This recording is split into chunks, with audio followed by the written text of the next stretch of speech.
السلام علیکم ورحمت الله.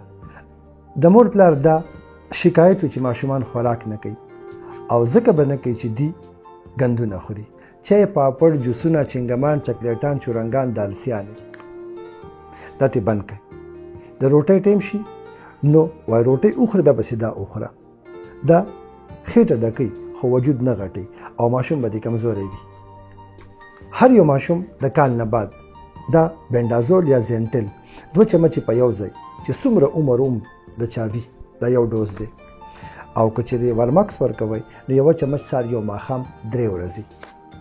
کومو خلکو که چې واړه چینجي وي هغې ته وایي پین ومز یا کیخي یا چنوني ورته وایي. د هغې دپاره دا ډېره ښه دوایي ده. 1 چمچ سهار یو ماښام 3 ورځې. بیا بل بوتل به کولاو کې هر 10 ورځې پس پته 1 چمچ ورکوئ نو په 2 میاشتې کې په خپله دا خلاص شي.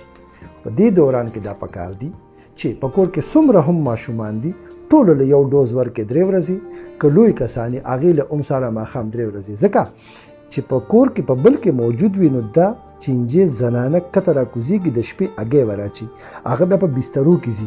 ماشومان یو ځای خوراک کې ګندونه خوري، پس خلاصو خوراک کې بیا هغه ته ځي نو هغه به ختمیږي نه. نو دا د هغې ختمېدو دپاره ټول خاندان به په یو ځای کې استعمالوي په یو ټایم باندې، نو چنوني به ختم شي. السلام علیکم.